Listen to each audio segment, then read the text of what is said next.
Les mitzvot et l'antidépresseur.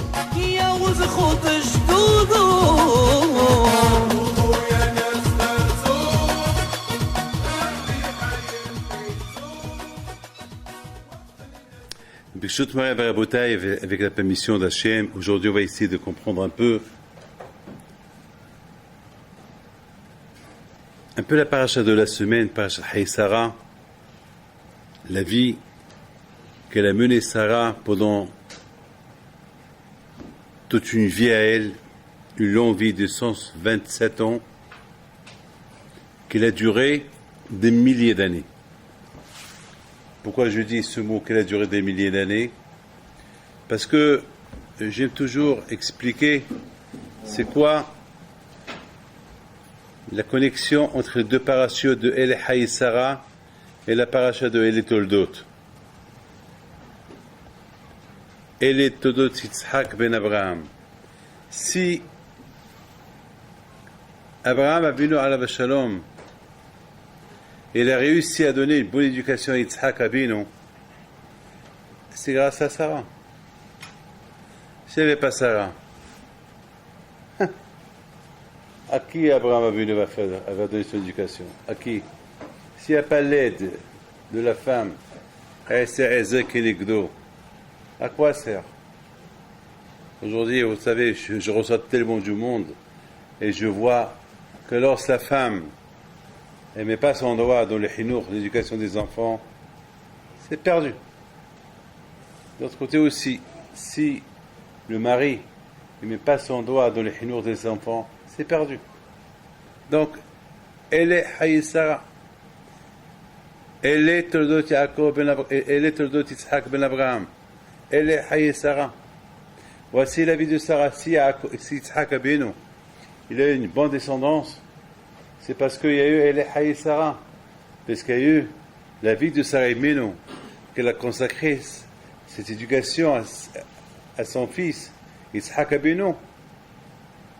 S'il n'y avait pas eu Hay Sarah, la vie de Sarah, que toute sa vie, elle a consacrée à rendre bitchouva les gens et à sa famille, sa propre famille, son propre fils, eh bien, il n'y aurait pas eu El Toldot Yitzhak ben Abraham. Il n'y aurait pas eu. Moi, toujours à Boutaï, je rappelle, la Gemara raconte sur Kimhit. La Gemara raconte que Kimhit, elle a eu 7 enfants qui étaient tous Kohanim Gedolim. La Gemara pose une question, ils ont posé Hachamim, ils ont posé une question à Kimhit. Quel zécho tu as eu, que tu as donné 7 garçons Kohanim Gedolim? Alors elle leur a dit, mais Olam le Raou, Korot Bedi, Sarot Roshi. Jamais je me suis découvert la tête, même chez moi à la maison. Et c'est important pour mes enfants de voir ça, parce que mes enfants, ils savent que je peux me découvrir la tête devant eux. Et je ne le fais pas. Je ne l'ai pas fait. Ça veut dire que, et c'est quand on dit d'une Kudusha, au-delà de la limite, au-delà de ce qu'on lui demande. Et ces enfants, ils ont vu ça. Donc ces enfants, ils voient comment les parents se comportent dans la maison, eh bien, eux aussi vont grandir dans ce chemin-là. Mais si, la Gemara, par exemple, elle raconte une histoire sur Bilga, Myriam bat Bilga. C'est une histoire qui est très connue. Que lorsque les Vanim, ils sont rentrés en Israël, ils ont profané le Beth Amikdash, cette femme Bilga, qui était la fille d'un Kohen, elle vient avec son copain, le grec, un goy. Elle vient et donne un coup de pied au Mesbéach. Elle donne un coup de pied. Elle déshonore le Mesbéach, l'autel de sacrifice. Je comprends un grec qui fait ça, mais pas une juive, en plus pas la fille d'un Kohen. Et elle dit des mots, un terme, des mots très vulgaires. Je crois que Hachamim, quand Hafiz Haïm, il vient, il pose une question. Il dit, comment est-ce possible qu'une fille d'un Kohen, Myriam bat Bilga, comment est-ce possible qu'on l'a laissé... Comment elle a osé parler comme ça? Parce que Hachamim, parce qu'il paraît que là-bas, à Beth Amikdash, il y avait un endroit qui s'appelle... Il avait un nom, et à cause de à cause de cette Miriam Bat Bilga, ils ont supprimé ce nom-là qu'il y avait au Beth Amikdash. Parce que Miriam Bat Bilga, c'était la famille de cet endroit-là qui portait le nom. Pour ne pas qu'on se rappelle de ce qu'elle a fait. C'est dur, c'est grave ce qu'elle a fait. Tout le monde se rappelle ce qu'elle a fait. Comment une fille juive, une fille d'un Cohen, elle dit ces mots-là au Mizbeah, c'est pas possible. Hafetz Chaim Alav Shalom, il dit, c'est arrivé à parler comme ça, c'est qu'elle a dû entendre parler de ses parents. Elle a dû entendre parler de ses parents. Peut-être son père, une fois, il a déshonoré le Beth Amikdash. Peut-être une fois, son père, il a parlé du mal de Beth Amikdash. Et les garçons, ils gardent. Ils obtiennent, toujours, ils gardent ce qu'ils entendent à la maison. Ils gardent, ils observent, ils entendent, ils gardent. Moi, toujours, je parle de mon père. Parce que toujours, je garde les bons souvenirs de mon père. Et je vous dis avec quelque chose. Je ne sais pas si un jour je peux critiquer mon père. Je ne sais pas, parce que j'ai jamais vu de lui quelque chose qui n'était pas du derrière de la Torah. Jamais. Jamais. J'ai jamais vu mon père. Jamais. Donc, tout ce que j'ai vu de lui, c'était des choses bien. Et même les choses que j'ai cru que n'étaient pas bien à l'époque, ben aujourd'hui que j'ai pris de l'âge, ben maintenant je les comprends. J'ai compris que c'était pas bien, mais c'était bien. Ça dit que, donc quelque part j'ai des bons souvenirs. J'ai pas des mauvais souvenirs de mon père. Sauf que, pareil, il me frappait. Ça c'est à l'époque, je prenais ça comme un mauvais souvenir. Il me frappait, il me faisait il a fait, c'est une fois, il m'a pris mes pieds, il m'a fait, on a rebondi le falaka. Le falaka, ça veut dire, il a pris de la ficelle, il m'a attaché mon pied, et il m'a laissé pendant 1 heure. Comme ça, il m'a puni. À l'époque, j'ai dit, papa, il est cruel, et aujourd'hui, je dis, bon, merci papa que tu m'as fait ça. Quelque part, merci. Quelque part, il ne m'a pas frappé parce que il m'a frappé parce que ou j'ai pas été à la synagogue, ou je me suis sauvé de l'école, ou parce que j'ai frappé quelqu'un, ou parce que j'ai pris l'argent de la coupa. Eh oui, je touchais à la coupa. J'ai pas honte de vous le dire. J'ai touché à la coupa, ou peut-être j'ai fait une bêtise. Donc, quelque part aujourd'hui, je pense, je dis, il a bien fait. Ben, s'il m'aurait pas fait comme ça, d'ailleurs, on reproche à Yitzhak Abinu ça. On reproche à Yitzhak Abinu parce qu'il a éduqué Yaakov d'une manière, et Esav, il n'a même pas éduqué. Donc, quelque part, si Esav, il est ce qu'il est, c'est parce qu'Yitzhak, il n'a pas éduqué Esav comme qu'il a éduqué Yaakov. C'est-à-dire, l'éducation, elle doit être d'une manière importante. Il faut savoir éduquer. Donc, j'ai des bons souvenirs de mon père, Alav Shalom. Donc, à Botaï, c'est ça la paracha de cette semaine. La paracha de cette semaine, elle nous parle, par exemple, elle est Haïsara, elle est Toldot, Yitzhak ben Abraham. C'est-à-dire que si Yitzhak Abinu alav shalom, il a réussi à être ce qu'il est, c'est parce que sa mère, Sarah Imenu, elle s'est beaucoup, elle a consacré beaucoup à l'éducation de son fils. Donc quelque part, ça c'est le beau souvenir qu'on peut garder de Sarah Imenu. Mais vous voyez très bien, écoutez bien, regardez dans la paracha de la semaine dernière, regardez quel style d'éducation elle a éduqué son fils. Au moment qu'elle a vu que le fils de Hagar, il ne se comportait pas bien comme il le faut, tout de suite, elle a fait un veto. Elle a fait son mot à dire. Tout de suite, elle a commencé à crier, tout de suite, elle était même prête à faire une guerre à son mari Abraham. Elle était prête, même j'étais prête. Elle était prête même, peut-être même à quitter la maison d'Abraham et prendre Yitzhak avec elle parce qu'elle a vu, il y a un danger. Donc, elle est Haï Sarah, voici la vie de Sarah, tout de suite, qu'est-ce qu'on va après? Elle est Toldot Yitzhak ben Abraham. Abraham Oled Yitzhak. Tout de suite, c'est une éducation que les deux, ils doivent, le père et la mère, ils vont s'associer. C'est ça la vie d'un père, c'est ça la vie d'une mère. À quoi sert, entre vous et moi, à quoi ça sert que, vous savez qu'est-ce que j'ai vu dans un livre, écoutez bien, je crois que vous êtes au courant, j'ai vu dans un livre qui dit comme ça, lorsque Mahu Bahayim Afho, on parle de, même que Yaakov Abinu alav shalom, il est décédé, on dit Yaakov Hay, on dit Yaakov il n'est pas mort, il est vivant. Pourquoi? Parce que de la même façon qu'on voit ces enfants vivants, les enfants, ils sont vivants dans la Torah, et qui leur a donné cette éducation? C'est Yaakov. Alors Yaakov a venu, il est vivant. C'est-à-dire que finalement, que même si mon père a quitté ce monde, il n'est plus là, eh ben, si je me comporte et si je suis son chemin, alors je le rends vivant. C'est pour ça que je pense qu'on dit tzadikim mitatan, nekaim haim. Pourquoi? Quelle est la raison que les tzadikim, on les appelle des vivants? Quelle est la raison? Pourquoi on dit tzadikim mitatan, nekaim haim? Eh ben parce que, étant donné qu'on suit leur chemin, étant donné qu'on étudie la Torah à eux, étant donné qu'on apprend d'eux, on fait ce que... par exemple, Alav Shalom, Rabbi Yosef, Alav Shalom, il est décédé il y a 2 semaines maintenant, mais quand même, on ne dirait pas qu'il est... On prend ses livres, moi c'est ça, vendredi soir, je suis resté réveillé des heures et des heures et des heures. Et je me suis régalé d'étudier ces livres. Yabia Omer. Et pour l'occasion que j'avais dans la maison, un set de Rabbi Shalom Misses, Magen Vashemesh, et j'ai aussi Tvo Achor, et j'ai encore des livres à lui, beaucoup d'autres choses, j'ai des livres à lui. Donc beaucoup de fois, je voyais comment Rabbi Yosef Alav Shalom, il apporte il part d'une halakha, et à la fin, il dit, ben, je suis content, il y a un livre qui vient de sortir de Bishop Misses, il a posé la même question que moi, et il est d'accord avec moi.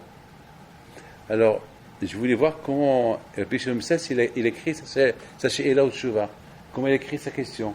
Je prends le livre, et je vois quelle gaonout, je vois quelle grandeur Bishop Misses. Ben, mais je l'ai découvert. Alors après, je vois que lui aussi, il apporte Rabbi Yosef. Mais parfois, les deux ne sont pas d'accord. Ils se tuent, les deux. Mais avec kavod, avec respect. Mimhilat, mikvot torato, avec tout le respect. On découvre. Après, puisque j'étais là-bas, j'ai commencé à ouvrir d'autres chez le Tchouvot, de d'autres rabbanim du Maroc. Et je vois que la Torah, et bien sûr, chaque rave, il a une façon, comment il apporte la chose. Il y a une grande différence.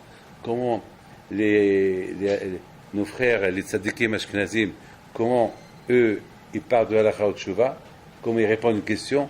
Et je vois nos sfaradim, comment ils répondent. Et je vois Hatam Somer, comment ils répondent à une question. Je vois Rabbi Akiba, comment il répond. Et je vois les tzadikim du Maroc, ou algériens, ou tunisiens, qui ont vécu 300, 400, 500 ans, comment ils répondent. Si vous voyez, c'est de la folie, comment chacun y répond. Mes amis, Rabotai, c'est la même Torah. Mais tout ce que je dois vous dire, c'est que chacun, comment il comprend la Torah, et comment chacun, il a ce ta'anouk, comment il comprend la Torah. Comment chacun, il a ce ta'anouk. Mais tout ça, c'est grâce à qui? C'est grâce à leurs parents. Voilà, encore une fois, tout ça c'est grâce à qui? C'est grâce à leurs parents.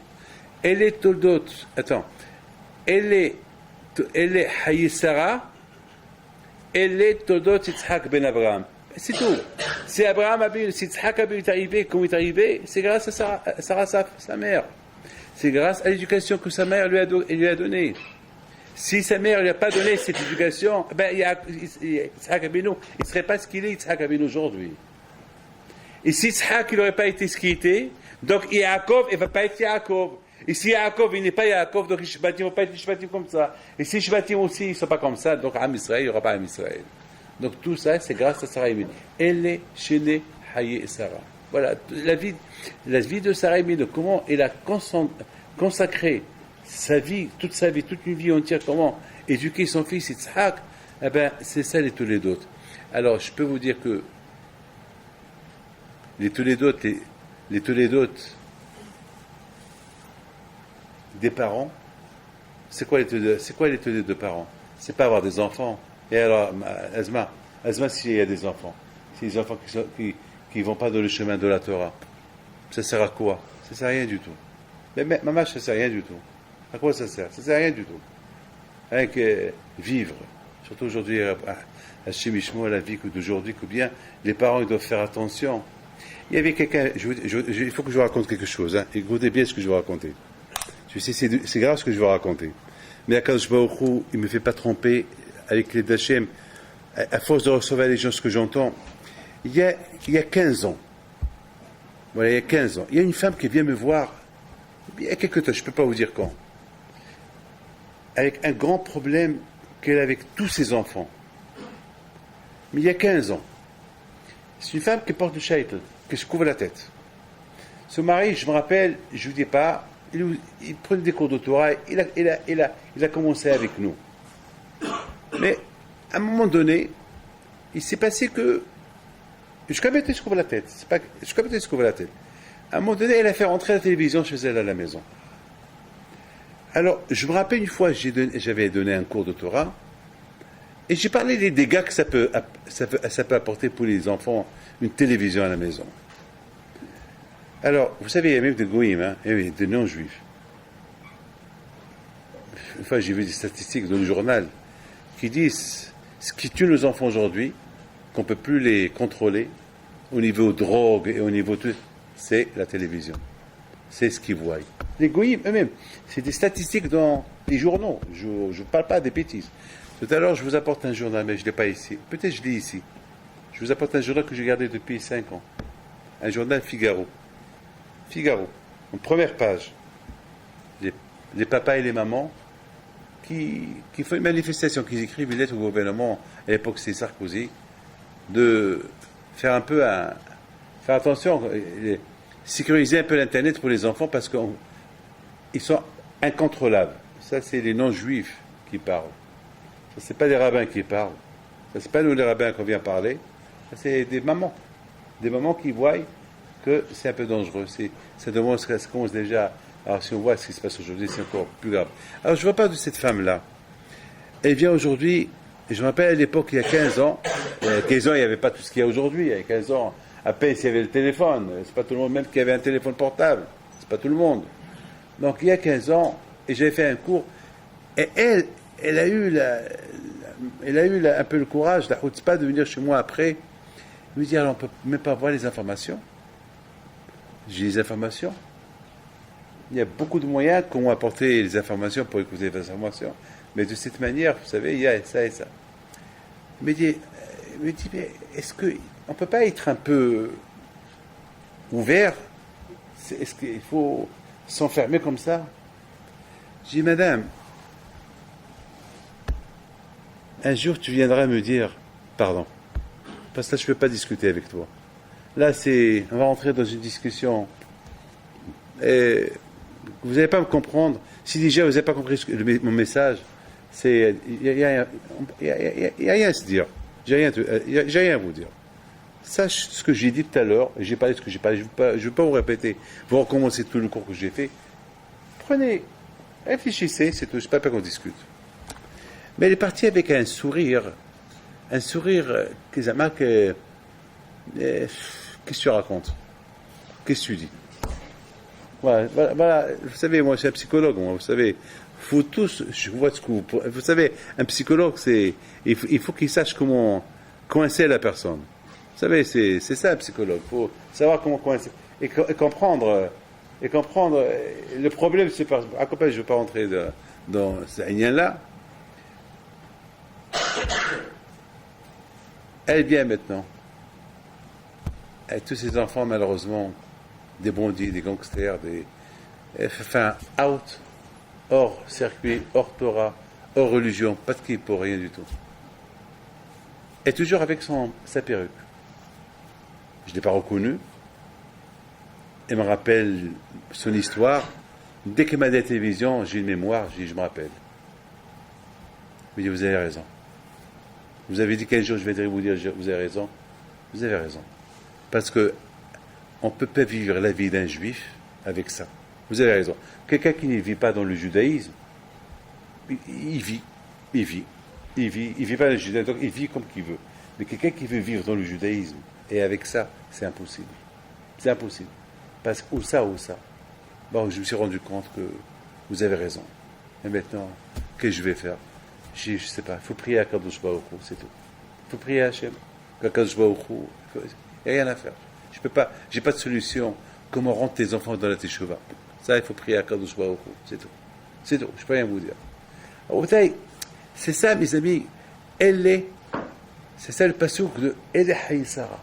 Vous voyez, c'est le passouk-là que vous savez, écoutez bien. Cette parcha, il s'appelle comment? Haï Sarah. Et la parcha la semaine prochaine s'appelle quoi? Elle est Toldot. Et les Haïsara et les Toldot. La vie d'une femme juive, c'est pour avoir des Toldot, pour avoir une suite. Et ça dépend que de la femme. La Gemara dit Hanina Shibima Kazachian. La Gemara pose une question. Ces femmes-là, lorsque Mashiach il va venir et qu'il va avoir Tahiyat Amitim, comme la femme de Rav Shmuel Arvach, Halav Shalom, la femme de Rav Odia Youssef, et toutes ces femmes des grandes tzadikim qu'on a eues, comment ils vont ressusciter? Qui va ressusciter les Hadith Lavo? Et Baal Shem Tov, sa femme, comment il va ressusciter? Et le Gaon Vilna, sa femme, comment il va ressusciter? Comment il va ressusciter? Parce que, puisque la Torah, Hachamim disent que celui qui étudie la Torah, c'est eux qui vont ressusciter et non pas ceux qui n'ont pas étudié la Torah. Et les femmes qui ne sont pas obligées d'étudier la Torah. Et la Gemara répond, on leur doit tout. La Gemara répond, on leur doit tout. Parce que c'est eux qui nous réveillent pour aller à la synagogue. C'est eux qui éduquent les enfants. C'est eux qui vont nous pousser à aller à l'Yeshiva. Est-ce que moi je m'oublie le jour que ma mère m'a pris à l'aéroport, à la gare, pour me prendre à l'Yeshiva? J'avais 10 ans à l'époque. J'avais 10 ans à l'époque. 10 ans j'avais. Elle m'a pris avec ses mains, j'avais pris mes petites valises, et je me rappelle comment il pleurait. Ça veut dire, c'était à l'époque, c'était lorsqu'on voyageait, on ne sait pas quand est-ce qu'on va se retourner. Quand est-ce qu'on va retourner au Maroc, quand on va se voir. Et effectivement, j'ai pas vu ma mère à cette époque 3 ans. 3 ans, ma mâche, de 10 ans jusqu'à 13 ans, ma mitzvah. Et je l'ai revu, j'ai mon père, encore 4 ans en plus. Pour vous dire, c'est, voilà, si ma mère ne m'aurait pas envoyé, ben aujourd'hui, je n'aurais pas été aujourd'hui. Aujourd'hui, je ne serais pas là. Et si ma mère ne va pas changer d'yeshiva, me prendre d'une yeshiva à l'autre, et c'est très risqué. Parce que là, elle ne m'a pas vu 3 ans. Si elle me prend dans une yeshiva, peut-être elle ne va pas me voir encore 2, 3, 4, 5. Vous savez que Rabbi Yissi m'a vu voir à la Shalom, elle n'a pas vu ses parents presque 9 ans, ou 10 ans. 10 ans, elle n'a pas vu ses parents. Rabbi Dayan de Paris. Pour vous dire, à l'époque, c'était comme ça. Lorsqu'on nous envoyait à la yeshiva, on nous envoie sans. Il y a un qui était à Armentières, si je me trompe, à Bussière à Fublé à l'époque, il s'appelle Benaroche, il n'avait pas vu ses parents 24 ans. 24 ans! C'est la folie. Depuis l'âge de 6 ans jusqu'à 30 ans, il n'a pas vu ses parents. Entre-temps, il s'est marié, il avait des enfants, c'est après. Ses parents, ils ont fait la Aliyah, que Rabbeinu, je vous dis bien l'histoire, il a dit, il faut aller voir tes parents. 24 ans, il n'a pas vu ses parents. La folie, c'est ça. C'est ça, elle est Toldot, elle est Vayu Hayesara, la vie de Sarah, c'était quoi? C'était pour être Ma'mida, pour avoir une descendance. Une descendance de Yitzhak, Yaakov, et ainsi de suite. Et ça doit continuer. Mes amis, maintenant que je vous ai parlé de ça, je voudrais simplement vous dire combien, dans cette paracha-là, on voit par exemple, comment il s'appelle? Eliezer. Écoutez bien, Eliezer. Eliezer, il va chercher une femme pour son fils. Après, je vous raconte une super histoire. L'histoire de Hebel. C'est une histoire de folie. Je vais vous la raconter. Cette histoire de Bémet, c'est pour vous dire que les tzadikim, ils sont là. Dans cette paracha de Hayisara, on voit le mariage de Rivka. On voit Eliezer qui va chercher une femme pour Yitzhak. On voit que Abraham Abinu Alav Shalom, il supplie Yitzhak, il supplie Eliezer, je t'en prie, tu me trouves une fille de ma famille. Si jamais il n'y a pas une fille de ma famille, alors là, regarde, Anna Eshko Mamre. Une des filles de Anna Eshko Mamre ou des filles de Ishmaël. Mais là, Ishmaël avait des filles. Mais a priori, je ne veux pas une de ces deux, de Anna et Shlomo Mamre, une de ma famille. Il y a le Ran, il pose dans le Drashot Ran, je me rappelle il y a longtemps, c'était un des anciens Rosh Kollel qu'on avait, Rabbi Yosef Serouya, il m'a posé cette question. Il me dit, il y a une question que le Ran il pose. Je lui dis, c'est quoi la question? Il me dit, le Ran il pose, mais quelle différence il y a entre les filles de Kenaan, Anna et Shlomo Mamre, et les filles de la famille d'Abraham, qui habitaient à l'époque à Haran, qu'eux, ils étaient Abdazara, ils étaient idolâtres. Regardez comment s'appelle Laban, comment il était. Mais là, je vous pose une super question. Je rentre. Vous avez bien remarqué, la semaine dernière, la fin de la page de la semaine dernière, on nous apporte tous les noms. Après la Hakeda, on nous apporte tous les noms des enfants qu'il a eu Terah, qu'il a eu Nahor. Il a eu combien? Il a eu 12. C'est ça ou pas? Ou pas? Rachid dit, elle a eu 8 enfants, des femmes officielles, et 4 enfants avec des black shots, avec des femmes qui n'étaient pas officielles. Comme Yaakov Avinu, qu'il a eu 8 enfants de 2 femmes officielles, de Rachel et Léa, et 4 de Zilpa et Bilha, qui n'étaient pas officielles. Alors, on nous donne tous les noms, mais vous avez bien remarqué, il y a Rivkaï, mais c'est pas écrit. Alors, et après, c'est écrit au Bituel, il y a la Rivka, mais c'est pas écrit Laban. Non, c'est pas écrit Laban, j'ai bien cherché. Ah ouais, je vous le dis. J'ai bien cherché, vous pouvez me croire. C'est pas écrit Laban. Et ça m'a laissé en question. Pourquoi c'est pas écrit Laban? C'est pas écrit Laban. C'est écrit qu'il a eu que Rivka, pas Laban. Accompagne bien, mais c'est comme ça. Péléplaï. Bon, je rentre pas dans ça. On va voir, on va essayer. Mais maintenant, le Ran, il pose une question. Quelle différence il y a entre les filles de Canaan, qui sont des chariotes, et les enfants de la famille d'Abraham qui étaient là-bas, qui étaient Abodazara? Et prenons l'exemple de Laban. Laban, c'était un grand rachat. Laban, c'était un truand, c'était un gangster, c'était un voleur, c'était un rachat. Il voulait même tuer les Hézers. Et vous tuez, c'était un assassin aussi. Ils ont préparé le couscous tunisien. Et dans ce couscous-là, ils ont mis là-bas du poison. Et le malach, il est venu, il a tourné la kahara, la marmite, et Bituel, il a mangé le poison, il est mort, et Eliezer, il a mangé la part de Aviel, de Bituel, il est resté vivant. Alors le Ran, il pose cette belle question. Et c'est une très belle question, Bémet. Et moi, je me rappelle, j'avais répondu. J'ai dit la différence entre les gens de Canaan et les gens de la famille d'Abraham Avinu, c'est une grande différence. Au Maroc, moi je parle pour le Maroc parce que je suis marocain. Mettons, je connais un peu le Tunisien, un peu les Algériens, je crois qu'on est tous presque pareils. À part que, un peu des fois à gauche et à droite, mais accompagnés, on est un peu, plus ou moins, on a la Emouna. Vous savez, il y a un Litaï, un Talmid Hakam Litaï, un Rosh Yeshiva. Il m'a dit, je suis jaloux de vous. Je dis, je suis jaloux de vous. Je dis, pourquoi? Il m'a dit, moi, mes rabbanim, c'est tel et tel, et mon raf, c'est tel et tel, et mon raf, c'est tel et tel. Mais on n'a pas votre émouna, on n'a pas l'habitude d'embrasser les mains de quelqu'un. On ne peut pas. On ne sait pas, on n'a pas cette émouna que vous avez. Et vous, cette émouna que vous avez grandi dans la émouna.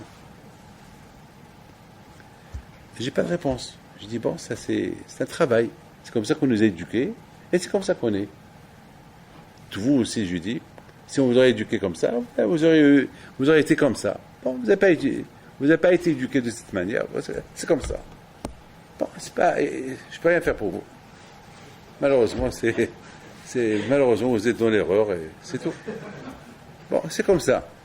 Bon, maintenant, les Ashkenazim commencent à devenir un peu plus... maintenant, ils vont chez Rav Steinman, ils reçoivent une bracha, mais maintenant, ils vont aller chez les Azmorim, ils vont aller maintenant à gauche et à droite. Bon, maintenant, ils vont chez Rav Haïm, maintenant, c'est plus comme avant. Maintenant, en plus, il vient, il demande. Avant, ils étaient un peu... Avant, ils étaient des durs. C'est dur. C'est comme ça. C'est comme ça. Rabotai, il y a une grande différence. Quelqu'un, écoutez bien, les midot, c'est tellement important les midot. Regardez, les talmidim de Rabbi Akiva, ils sont morts à cause d'une seule midda qu'ils avaient.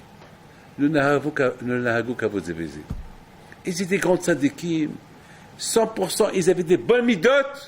Cette midda, d'être ma'arich, le prochain, ils n'avaient pas. Être ma'arich, ça veut donner un peu l'honneur à quelqu'un, ça veut dire être ma'arich, quelqu'un, lui donner l'importance.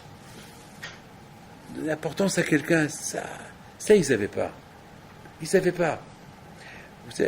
J'ai lu hier sur Rabbi Michal Yehuda Lefkovitch qu'une fois il est en train de donner un shiur, mais chaque matin lorsqu'il fait un shiur, il faut que ses élèves, il faut que chaque matin il y a un qui commence la Gemara. Et il adorait dire à ses élèves, t'as raison. Vous avez vu comment il a dit Shmuel? Il a raison, super. Il donnait l'importance. Il donnait l'importance. Alors il y a l'élève qui devait commencer, il était un peu mauvaise humeur. Il ne voulait pas commencer la Gemara. Il a dit, en plus je ne l'ai pas préparé. Alors il a dit, si je ne rentre pas tout de suite, alors Michel il va demander à un autre qui va commencer. Donc il a dit à son copain, voilà, je suis là-bas, il fait ça veut dire, fais-moi un signe et je rentre. Une fois qu'un autre il a commencé, et donc je commence. Et Rav Lefkovitch, il ne commence pas le shiur. Il ne commence pas le shiur. Chaque fois il dit, il est où? Il est où Shmuel? Il est où? Il cherche, il est où? Jusqu'à un moment donné, il a dit à quelqu'un, regarde s'il n'est pas dehors. Il a attendu 5 minutes. Donc le monsieur, il dit, il te demande. Il te demande, tu rentres. Dès qu'il est rentré, il a fait un grand sourire. Je t'attendais. Allez. Alors, allez. Et qui commence le premier? C'est la mère. Il a compris que son élève, il n'a pas bien compris. Et c'était lui. Allez, commence. Lorsqu'il commence, et la mère, lui, il explique. Et après, une fois qu'il explique, il dit à Shmuel, j'ai raison ou pas? Il dit oui. Tu as vu? Shmuel, il me donne raison. Voilà comment il a fait bien sa gamara comme ça. Oh, vous voyez ça? Ça, c'est des midot. J'avais expliqué que, Baruch Hashem, même le Ran, j'ai été mitkaven la da'a de Rav. J'avais dit à Rav à l'époque que, prenez l'exemple de Sodom et Amora. Sodom et Amora, comment ils étaient? Jusqu'à quoi il a détruit 4 villes. Il devait détruire 5 villes. Parce qu'ils n'avaient pas des bonnes midot. Il n'y avait pas de midot au vote. Un homme, il peut être Obed Abodazara. Et c'est quoi l'idolâtrie? Je ne crois pas en Dieu. C'est ça l'idolâtrie. Je ne crois pas en Dieu, je crois dans l'argent.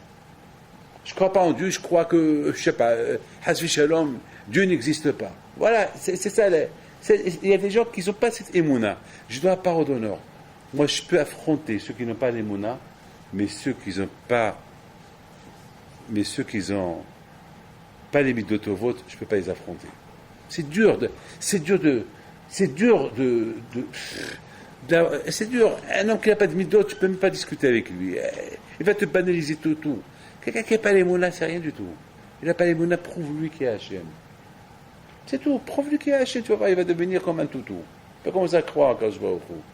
C'est rien du tout. Il ne sait pas. Il ne croit pas en Hachem. Parce qu'il ne sait pas. Il ne sait pas. Vous savez, Rabotai, les Ba'alim Moussa, ils disent, pour réparer une mida, ça peut prendre jusqu'à 40 ans. Mais faire la teshuva, 40 ans, ça peut prendre pour arranger bien le mida. Mais l'aïmouna en Hachem, tchik-tchak. Ça suffit que tu réfléchis un peu. Ça suffit qu'il t'arrive quelque chose et tu commences. Combien des gens athées, ils n'avaient plus rien d'espoir parce qu'un de la famille, vous savez, avant-hier, il y a une femme qui est venue chez moi, à Shimishmor, elle avait un ventre comme ça. Une femme, elle avait un ventre, on dirait une femme enceinte. Une femme qui a 60, 62 ans. Dès que j'ai vu son visage, je me suis dit, celle-là, elle est malade. Et c'est assise difficilement. Elle m'a dit comme ça. J'ai jamais fait rien de ma vie. Je ne suis pas croyante. Je ne connais pas c'est quoi Dieu. Je suis une femme d'origine séfarade. Elle a grandi loin de tout ça. Et maintenant, elle me dit, vous voyez mon ventre? Elle me dit, vous voyez son ventre? Je ne veux pas dire. Je lui dis, j'ai compris, madame. Elle m'a dit, voilà, on lui a donné quelques jours peut-être à vivre. C'est une tumeur elle pèse presque 20 kilos. Ils ne peuvent même pas lui enlever. Parce qu'elle est attachée avec...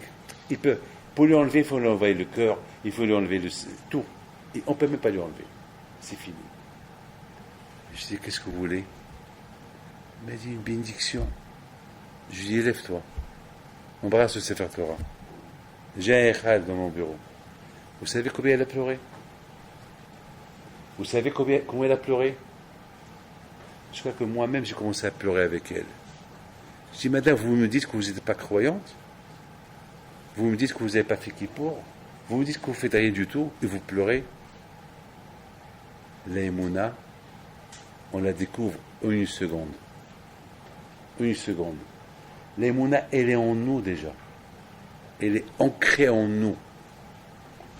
Parce qu'on a une neshama qui est en nous. Donc, c'est ce qu'on a besoin d'apprendre. Écoutez bien, que les midot. C'est tout. Ça, ils ne sont pas ancrés en nous. Les midot, on doit les faire. Mais la émouna, elle est ancrée en nous. On a la neshama. Les midot, ils ne sont pas ancrés en nous. Ça, il faut travailler les midot. Ça, on ne peut pas. Ça, on peut pas. Ça, c'est ton travail. Mais la émouna, elle est déjà. Lorsqu'il a créé l'Adam, il a ancré, il a soufflé en lui un souffle de lui. Donc chacun en nous, il a quelque chose de Hakadosh Baruch Hu qu'il est là, qui t'attend à toi de le développer, à toi de le faire sortir, à toi de le découvrir. Et c'est tellement facile. Elle a vu le Sefer Torah, elle a éclaté de sanglots. Elle a éclaté, commencé à pleurer, à pleurer, à pleurer, à pleurer. Peut-être c'est ce qu'elle avait besoin. Mais est-ce qu'elle va vivre ou pas? Au moins, si elle part avec ça. Alors, mes amis, vous avez compris pourquoi Abraham Abinu alav shalom, il voulait une femme. Qu'elle a des bonnes midotes. Et la famille d'Abraham Abinu, ils avaient des bonnes midotes. Même Laban, qui était rachat, il s'est préparé à deux choses. Il s'est préparé à tuer les Ézer et prendre son argent. Mais qu'est-ce qu'il lui dit? J'ai préparé même la maison pour t'héberger. Comment? Tu viens pour le tuer et tu prépares. Ça veut dire avant qu'il va le tuer, il prépare la maison pour l'héberger. Mais si tu l'as tué, il n'y a rien à héberger. Alors c'est quoi ça? C'est-à-dire, c'était ça. C'est-à-dire que il avait des midotos, c'est-à-dire que même qu'il était rachat, il avait dans son corps, il avait cette mida-là que la famille d'Abraham, ils avaient. Hesed. Il était assassin. Mais Hesed. Quand même, il avait la mida de Hesed. Donc, c'est ça. Abraham Abinu, il dit Eliezer. Il faut comprendre. Parce que même Eliezer, Eliezer a dû lui dire, alors ça va, alors si je ne trouve pas, non, il a dit, jure-moi. Je veux que tu me jures, uniquement si tu me jures, là je te crois. Mais tu me jures que tu me trouves une fille de ma famille. Pas une fille, parce que les filles d'ici, les midotes à eux, ne sont pas bonnes. C'est vrai que si j'ai pas le choix, je prends une fille de Canaan pour mon fils. Mais le Khatila, a priori, je préfère une fille de ma famille. Même s'ils sont idolâtres, c'est pas rien. Lorsqu'ils vont découvrir Akadosh Baruch Hu, tout de suite, regardez dans la suite, combien de fois Laban a dit, Davar. Regardez, eux-mêmes, ils disent, c'est Hachem qui décide. Et il lui dit, ne m'empêchez pas de partir, va chez Mitzleh Hedaki et Akadosh Baruch Hu. Il leur parle de Akadosh Baruch Hu. Ils le croient. Ils sont idolâtres. Ils parlent de Akadosh Baruch Hu, ils croient. Ça veut dire qu'ils croient en Akadosh Baruch Hu. Ils ont l'émouna. Mais tant qu'ils ont découvert la vérité, ça y est, tout de suite. Tout de suite. C'était important pour Abraham Abinu alav shalom. Très important pour Abraham Abinu. Que cette femme-là, que Eliezer, il va apporter pour Yitzhak, qu'elle soit cette femme qui va être Yoreshet, qui va avoir cet héritage de Sarah Imenu, cet héritage pour pouvoir, elle est Todot Yitzhak ben Abraham, pour pouvoir continuer cet héritage de Sarah Imenu aux enfants venir. Elle est Shinei Sarah, voilà la vie de Sarah. Et c'est quoi la vie de Sarah? Elle est Todot Yitzhak. C'est le plus important. Sinon, Malihayb, qu'est-ce qu'il dit? Qu'est-ce qu'il dit même Rachel Imenu? Il dit à son mari Yaakov, si j'ai pas d'enfant, je préfère mourir. Pourquoi? Parce que, à quoi ça? Que je suis Rachel et que j'ai pas d'enfant pour leur donner l'éducation. Parce qu'elle-même, elle a un problème. Haïnashi Bema Kazachian. Ces femmes, quel mérite ils ont pour Tehiyat Amitim? Quelque part, Imenu, il dit, ici j'ai pas des enfants, comment je vais ressusciter un jour? Comment? Alors, voilà, je suis considéré comme une femme morte, c'est-à-dire que c'est comme une femme morte qui ne va pas se réveiller à Tehiyat Amitim. Parce que je n'ai pas des enfants à qui je vais éduquer mes enfants. Vous avez compris là? C'est-à-dire, si je dois ressusciter un jour, toi, Yaakov qui m'aime, toi, Yaakov, que tu penses beaucoup à moi, et si Tehiyat Amitim, toi, tu vas te réveiller, moi? Et moi, à qui je vais donner ma Torah? À qui? Comment je vais réciter sans Torah? J'ai besoin des enfants qui transmettent la Torah. Mais vous avez compris, vous avez tous compris, c'est quoi le Inyan de Avraham Avinu en voulant une fille de sa famille, une fille qui a des midotovot, une fille qui va savoir, qui va apprendre à transmettre. Je termine, mais vous avez compris. Lorsqu'il Yitzhak qui s'est marié avec Rivka, c'est écrit qu'il a porté à qui? Où? À la tante de Sarah. Rachid sur place, qu'est-ce qu'il dit? Rachid sur place, qu'est-ce qu'il dit? Elle a pris la place de Sarah. Lorsque Sarah était vivante, il y avait la bracha dans la Issa. Lorsque Sarah était vivante, il y avait la bougie de Shabbat qui était allumée. Lorsque Sarah était vivante, il y avait un nuée que du monde entier on le voyait pour celui qui cherche la maison d'Abraham, il savait, il va en direction du nuée. Et lorsque Sarah elle est morte, ces trois choses-là ils sont parties. Et Rivka elle est retournée, ces trois brachot ils sont retournés. Donc Yitzhak il a compris, c'est celle-là qui va être Mamshich Hadaka chez Sarah Imenu. C'est celle-là, tout de suite c'est écrit, il l'a aimé, là il a pris une tanhumim, là il a dit, il a été consolé. Et c'est écrit dans la Torah, Vayohav, il a aimé sa femme. C'est quoi aimer? Aimer sa femme, ça veut dire un homme rabotaï, c'est quoi? Qui va être comme lui. Ça veut dire c'est ça. Partager. On partage, toi et moi, comme mes amis je termine. Hier, donc maintenant vous avez compris pourquoi il a pris la consolation. Maintenant, il voit en Rivka toutes les mahalotes qu'il pouvait chercher sur sa femme. Ça fait, il les a trouvés. Ça, il les a trouvés. Toutes les mahalotes de Sarah Imenu, il les a. Et c'est qu'on voyait plus tard que lorsque Sarah Rivka Imenu, elle marchait, par Toldot, elle marchait, elle allait d'un endroit à l'autre. Lorsqu'elle passait devant l'arbre d'Azara, l'idolâtrie, une maison d'idolâtrie, il y avait un qui veut sortir. Lorsqu'elle passait devant un endroit de l'Yeshiva, elle veut sortir, jusqu'à qu'elle a eu peur, elle a dit, qu'est-ce qui se passe? Est-ce que je vais avoir un garçon qui va être Racha et Tzadik? C'est quoi ça? Elle a commencé à... Alors, je ne suis pas l'héritière de Sarah, mais non. Alors, je vais quoi? Je vais apporter à Yitzhak, je vais lui apporter un garçon qui est Racha, un hypocrite, un Racha et Tzadik. Alors, jusqu'à qu'elle a été chez le prophète, il a dit, non, ma fille, n'aie pas peur, tu as deux enfants, un qui est Racha, un qui est Tzadik, et ça l'a consolé. Ça l'a consolé. Ça l'a consolé. Bon, on va s'en occuper un peu de celui qui va être Tzadik. Mais celui qui n'était pas Tzadik, qui était Esav, son père s'est occupé de lui, mais malheureusement, il est sorti tordu. L'histoire que je vais vous raconter, c'était hier. Il s'est passé hier que un couple qui sont venus chez moi, un couple qui veut se marier. Et les deux, ils sont avocats. les deux, ils ont 30 ans chacun. Chacun, il a... Et maintenant, le problème se passe que elle veut arrêter d'être avocate, elle veut travailler à TF1, à la télévision. Et je dis au mari, futur mari, tu acceptes que votre femme... Il la regarde. Il ne me regarde pas, il la regarde à elle. Elle me regarde, elle me dit non, lui, il ne veut pas. Et je dis, et toi, madame, tu veux? Mademoiselle, tu veux? Elle m'a dit, oui, c'est super, c'est un travail, je ne vais pas rentrer dans les détails. Je dis, et c'est quoi tes heures de travail? Eh ben, mes heures, il n'y a pas d'heures. Je peux avoir des heures là, c'est à la télévision. Je dis, madame, tu fais Shabbat? Non, mais lorsqu'on se marie, on va faire Shabbat.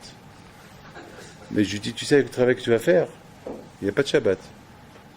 Je te dis de maintenant. Il n'y a ni Shabbat, ni Yom Tov, ni fête, ni rien. Parce qu'il y a un événement, c'est Shabbat. Qu'est-ce que tu vas faire? Il la regarde et lui dit, je t'ai dit. Il a dit, je t'ai dit. Non, mais je vais tout faire que... Tu ne peux pas tout faire. C'est pas possible. Et finalement, j'avais un grand problème. Quoi conseiller à ce couple-là? Je vois que le mari, le futur mari, il est dans le chemin de la Torah. Écoutez bien ça. Il veut avancer. D'ailleurs, il avait une kippa sur la tête, que cette kippa, elle était usée. Pour moi, il la porte souvent. Et là, je vois... Et puis, je leur dis, vous savez, je ne sais pas si je dois vous conseiller à se marier tous les deux. Je ne sais pas si je dois vous... Peut-être je vous fais du mal si je vous dis, mariez-vous. Pour moi, c'est un mariage qui est déjà cassé d'avance. C'est dommage, dépenser de l'argent. C'est dommage, un mariage. C'est dommage. Vous allez souffrir de bagarres. Vous allez avoir un enfant. Vous allez va souffrir. Je crois que vous n'êtes pas les deux dans le chemin. Vous êtes... je respecte les deux. Mais je ne pense pas que ça va y aller. Alors, les deux, ils se regardent. Et les deux me regardent. Je lui dis, je m'excuse, moi, je vous donne un conseil. Parce que moi, je ne pense pas qu'à vous. Je pense à vos enfants. Comment vont être ces enfants-là? Parce qu'à vous, c'est vous. Vous, c'est le présent. Mais dans la vie, on se marie pour l'avenir. La vie est l'avenir. Et l'avenir de l'avenir. C'est quoi l'avenir de l'avenir? C'est les petits-enfants. L'avenir de l'avenir de l'avenir, c'est toutes les générations. Comme j'ai vu sur Abraham Avinu, c'est le père de toutes les générations. J'ai beaucoup aimé un rave qui a dit Abraham Avinu, Avi Kol Hadorot, le père de toutes les générations. C'est vrai. Alors moi j'ai ajouté Abraham, Yitzhak, Yaakov, les trois. Les pères de toutes les générations. C'est eux. C'est eux. Leur chemin, comment, la Torah, comment aimer Akadosh Baruch Hu, Misirot Nefesh, d'Abraham, d'Yitzhak, de Yaakov, Ahavat Hashem, l'amour d'Hashem, Ahavat Torah. C'est les pères de toutes les générations. Jusqu'à maintenant. Si on est ce qu'on est, c'est grâce au Havot. C'est grâce à Abraham, Yitzhak, Yaakov. C'est comme ça qu'il faut voir. C'est comme ça. C'est ça. Il faut toujours vivre. Qui est da'ativ, les ma'an itzavet bana b'harab. Parce qu'Hachem, pourquoi Hachem il aimait Abraham? Parce qu'Hachem, il sait qu'Abraham, il va donner un tzivou, des ordres. Comment ses petits-enfants, ils vont aimer Hachem. C'est-à-dire que tout le malheur, tout le chemin, tout ce que Abraham représentait, lui, Sarah et Méno, c'était un chemin tracé pour les générations, et jusqu'à la venue de Mashiach. Donc j'ai dit à ce couple-là, je vous déconseille le mariage. Vous savez, c'était quoi la réaction de la femme tout de suite? Ben, vous avez raison, j'ai pensé à ça. Elle-même, j'ai dit, alors lui, il dit, pourquoi tu ne me l'as pas dit? Il m'a dit, il fallait que quelqu'un me le dise. Mais malheureusement, aucun n'a osé me le dire. Ce rabbin, que je respecte, il a osé me le dire. Il a raison. Je ne pense pas que sur moi tu peux compter. De faire de ce que tu veux. Alors, tout de suite, je sais qu'est-ce qu'elle a commencé à lui dire. Toi et tes cours, toi et tes cassettes, toi et c'est ça, toi et ton Shabbat. Voilà. Tout de suite, bam, bam, bam, bam. Lui, il entend, il dit, mais ça, jamais tu me l'as dit. Il a dit, ouais, je sais. Il me fallait du courage pour que je le dise. Ben, c'est mieux. Ben, ils sont partis de chez moi avec une image. Et après, tout de suite, en sortant, je les ai appelés. Je dis, peut-être tu vas changer d'avis. Peut-être, réfléchis après tout. Tu as devant toi un homme bien. Tout de suite, qu'est-ce qu'il me dit? Et moi, je suis pas bien. Je suis super bien, toi. Toi, mais arrête là, toi, tu es super bien, ouais. Ouais, je te connais, va. Allez. Tu sais pourquoi?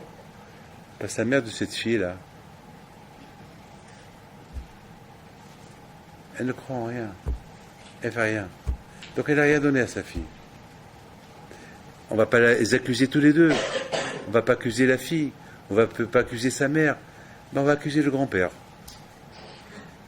Et si le grand-père ne sait rien du tout, eh ben on va accuser un de ses grands-parents. Il a dû avoir un. La faille, elle a dû commencer quelque part. C'est qu'écrit Va'ani, Zot, Beriti, Otam, Udvare, Ashisamti Vificha, Lo Yamushu Mipecha, Umipe Zaracha, Umipe Zera Zaracha.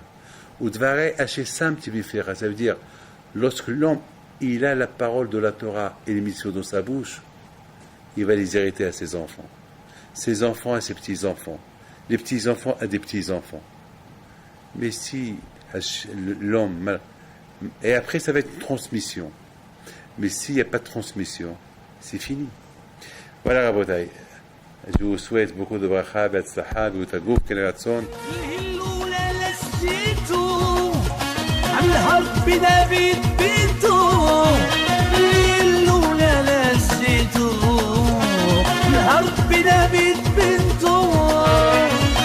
العيالات صغرتو